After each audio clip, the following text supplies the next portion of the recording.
ini adalah pondok pesantren yang di situ menginternalisasikan ajaran-ajaran yang telah diajarkan oleh para wali, oleh para kiai, para ulama, yang kemudian di situ untuk terkait dengan santri-santri lulus pondok pesantren salaf udah betul-betul menghasilkan produk-produk lulusan yang betul-betul umat yang wasatiyah, umat yang moderat, yang artinya apa?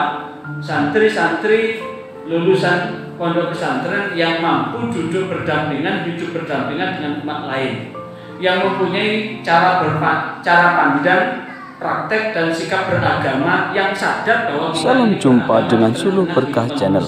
Kali ini adalah liputan bantuan pada pendidikan diniyah dan pondok pesantren di Kabupaten Malang. Bagi Anda yang baru bergabung dengan kami, jangan lupa subscribe, like, dan komen untuk keberlanjutan dari tali silaturahmi kita. Selamat menyaksikan.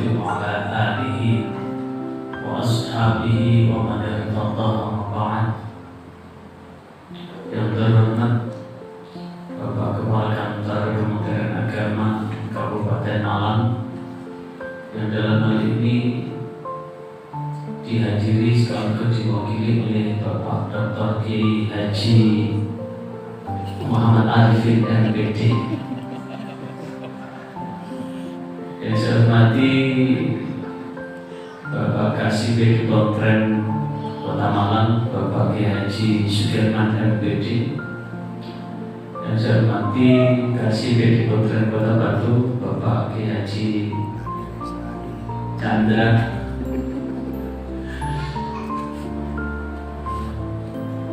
Pejabat pembuat komitmen pada bidang Bedi Kontren Kanwil Kementerian Agama Provinsi Jawa Timur, para kiai, para bunyai, para ustadz dan ustadzah yang hadir pada kesempatan ini. Hari ini adalah dilaksanakan verifikasi data dan bimbingan teknis pelaporan bantuan BOP dan insentif yang ada di lingkungan pendidikan diniyah dan pondok pesantren Kanwil Kementerian Agama Provinsi Jawa Timur. Ada dua hal, bantuan operasional dan insentif. Kalau insentif sudah masuk rekening, tinggal pertanggungjawaban panjenengan sudah terima atau belum.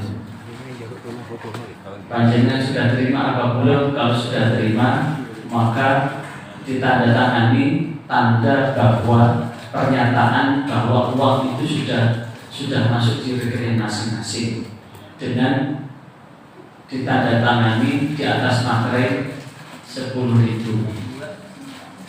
dan tidak perlu dilaporkan uang insentif itu dipakai apa, untuk apa, dan bagaimana. Itu adalah antum a'lamu bi umuri dunyakum. Mau tetap disimpan di rekening, mau disimpan untuk daftar haji, itu adalah terserah panjenengan. Itu kalau untuk insentif. Tapi kalau BOP ini harus mengikuti juknis penggunaan itu. Tidak boleh dibuat nyicil mobil, tidak boleh dipakai kredit sepeda motor, tidak boleh dipakai untuk ngangsur kreditan rumah atau tanah, tapi penggunaan tentu sesuai dengan juknis yang ada. Dan itu nanti akan dijelaskan secara langsung oleh Bapak BPK kenapa. Jikalau kemudian ada malpraktek penggunaan, maka konsekuensinya setelah Pak BPK, pejabat pembuat komitmen, itu sudah menyampaikan apa-apa yang perlu dilakukan dan apa-apa yang perlu disiapkan, dan ini nanti akan direkam sehingga ada jejak digital. Termasuk saya ini, saya rekam ada jejak digital. Nanti wajah-wajah jenengan akan saya masukkan ke YouTube. Karena itu bisa di bagian sudah pegang HP, YouTube-nya silahkan buka namanya Suluh Berkah Channel. Karena saya adalah satu-satunya penyuluh agama yang ada di Kanwil, yang dari penyuluh Ahmadiyah dan kemudian detik ini masih ditakdirkan menjadi penyuluh ahli muda. Berarti semangat tetap muda. Boleh rambut sudah berwarna dua, hitam dan putih, tapi semangat masih semangat muda. Suluh Berkah Channel ya. Kalau sudah ketemu jangan lupa subscribe, like, dan komen. Wani piro.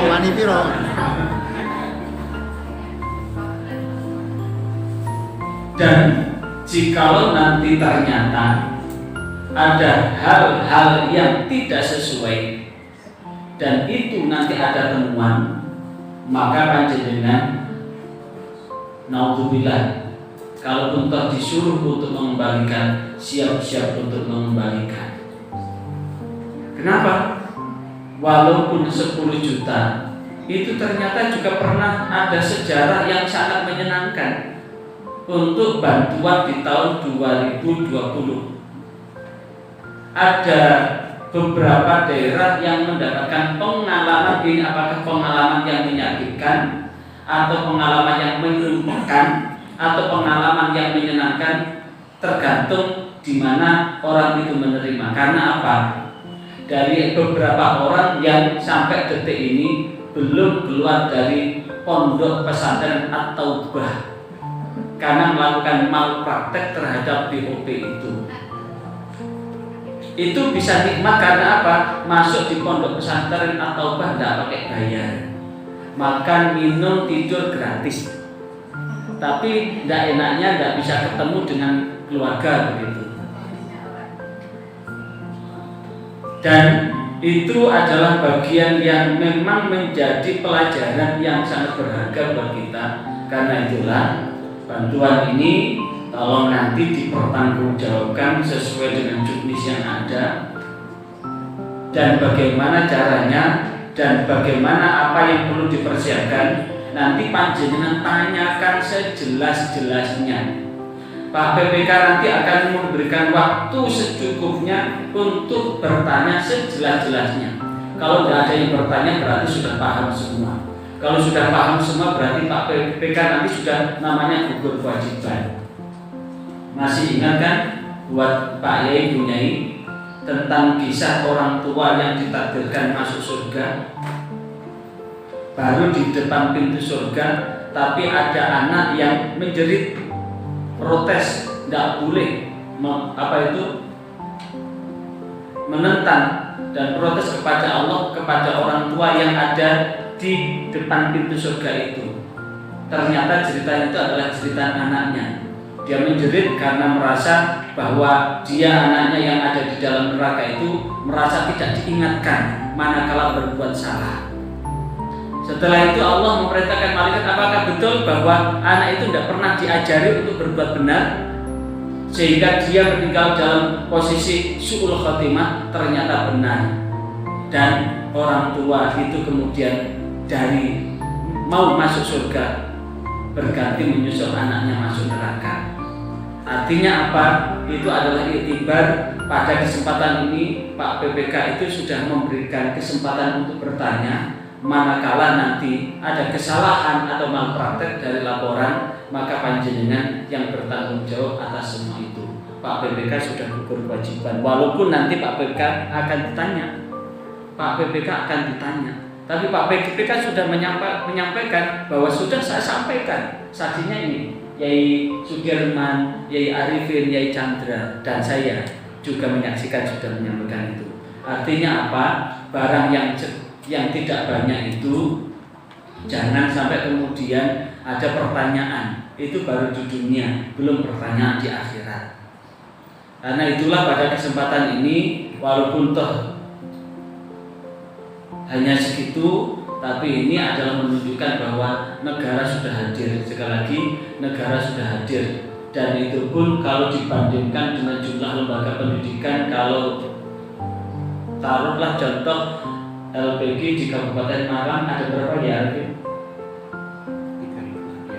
2000 sekian. Ada 2000 sekian, hampir tembus 3000. Yang dapat BOP berapa? Ya apa?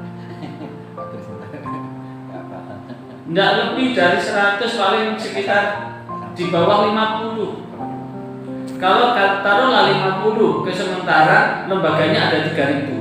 Berapa persen itu? Hanya sekian persen. Maka tentu ini adalah pakai prinsip keripik gedang bodoh telo. Keripik gedang pokoknya roto atau bagi roto, artinya apa? Yang tahun ini dapat BOP, tahun depan mengajukan yang lain insentif. Yang tahun ini insentif, tahun depan mengajukan BOP. Dan nanti untuk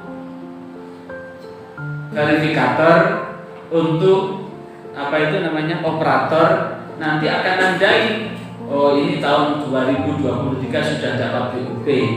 Maka kemudian biar memberi kesempatan yang lain, sehingga apa yang disampaikan oleh Kiai Arifin tadi, bahwa ini adalah bisa bergilir kayak arisan begitu, sehingga yang paling penting adalah semuanya bisa merasakan. Dan secara keseluruhan ini hanya sekedar penyemangat terhadap apa yang telah dilakukan oleh Pak Yai, Bu Nyai, Ustadz-ustadzah di dalam membentengi anak-anak kita. Karena bagaimanapun juga pondok pesantren sampai detik ini menjadi palang pintu buat negara kesatuan Republik Indonesia. Tapi pondok pesantren yang betul-betul pondok pesantren salaf, bukan salafiyah. Pondok pesantren salaf ini adalah pondok pesantren yang di situ menginternalisasikan ajaran-ajaran yang telah diajarkan oleh para wali, oleh para kiai, para ulama, yang kemudian di situ untuk terkait dengan santri-santri lulus pondok pesantren salaf udah betul-betul menghasilkan produk-produk lulusan yang betul-betul umat yang wasatiyah, umat yang moderat, yang artinya apa? Santri-santri lulusan pondok pesantren yang mampu hidup berdampingan dengan umat lain, yang mempunyai cara pandang, praktek dan sikap beragama, yang sadar bahwa kita ini beragama di tengah-tengah kehidupan bersama, yang mampu mengejawantahkan atau membumikan nilai-nilai esensi ajaran agama yang tetap melindungi martabat kemanusiaan, yang tetap menjaga kemaslahatan umum, dan mampu membimbing santri-santri untuk mampu berbuat adil, berimbang, dan tentu tetap taat dengan aturan-aturan yang telah disepakati di negara ini. Dan itu adalah bagian tak terpisahkan dari peran pondok pesantren, karena bagaimanapun juga santri-santri yang kemudian sudah menjadi ustadz dan menjadi kiai sampai detik ini adalah mampu menghasilkan produk-produk umat yang wasatiyah. Beda dengan salafiyah. Salafiyah itu ada dua, salafiyah takfiri dan salafiyah yang menerima NKRI. Kalau sudah salafiyah takfiri, maka kemudian menganggap bahwa dirinya adalah yang paling benar, yang berhak memegang kunci surga, yang lainnya adalah kontra. Maka dalam posisi seperti itu, maka kalau untuk mau mendirikan pondok pesantren, maka tentu ada hal yang ditambah, adalah ada rekomendasi dari organisasi yang menjadi induknya. Kenapa?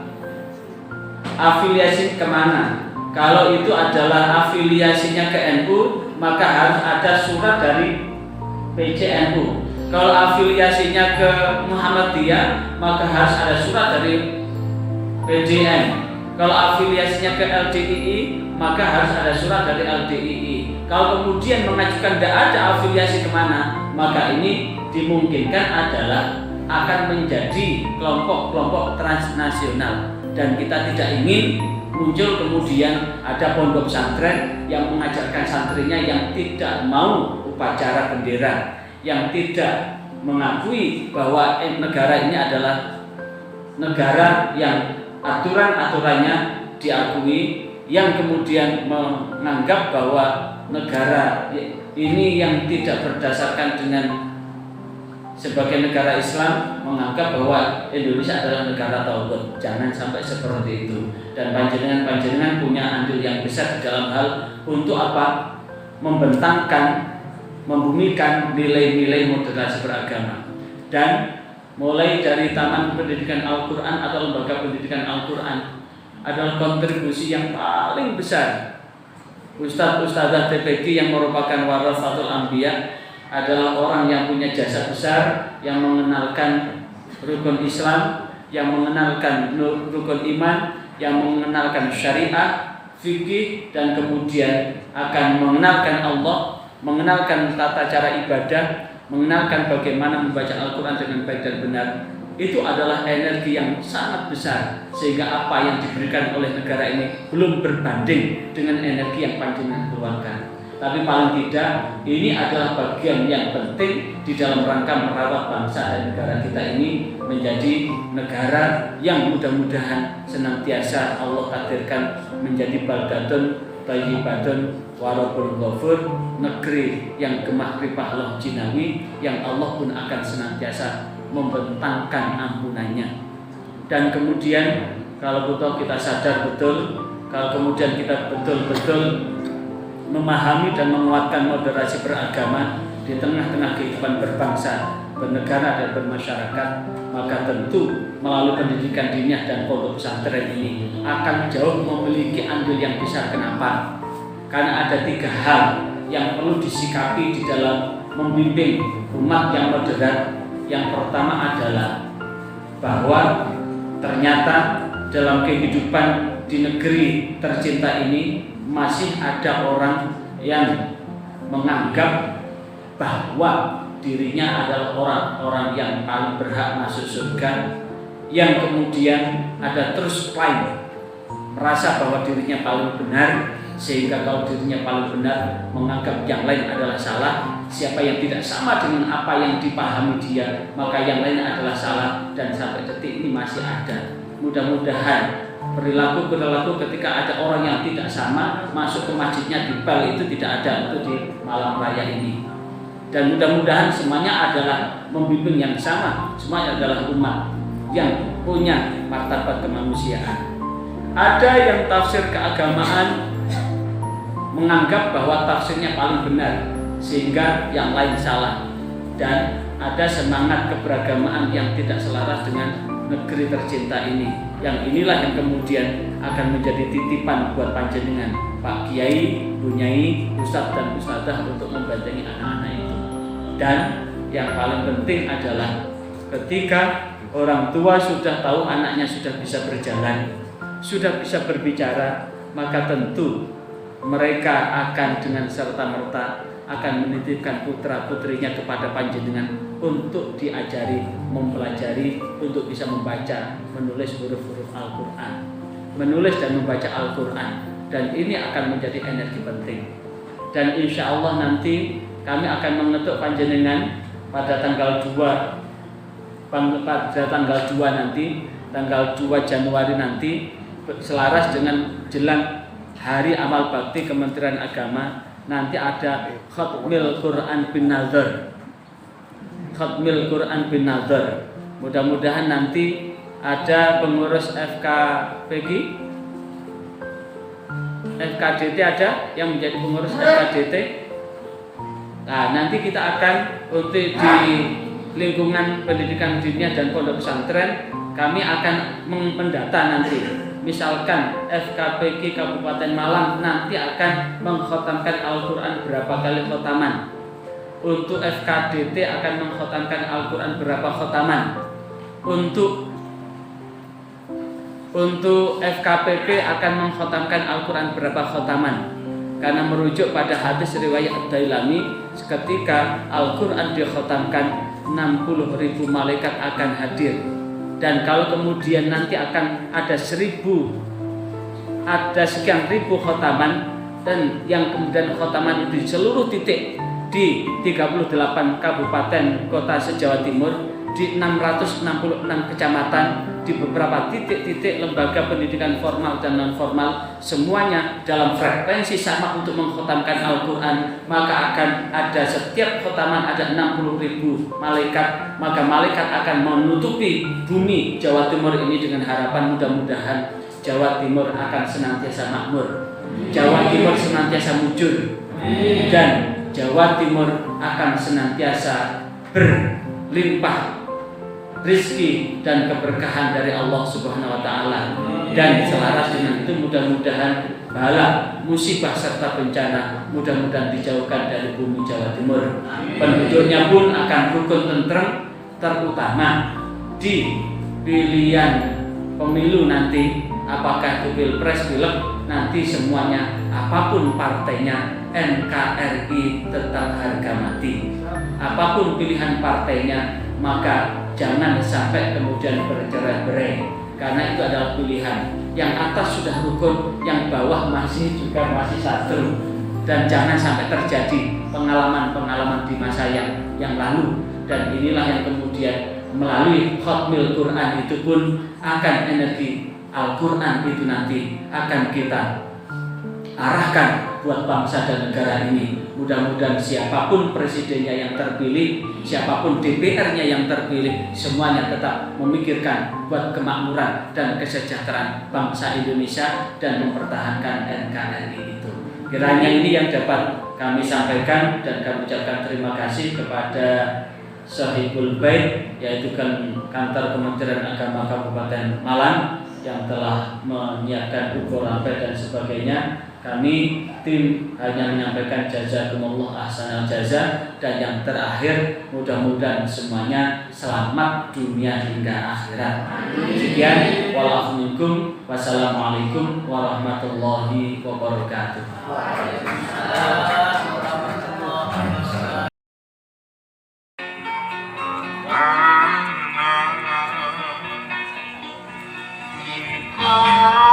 Praise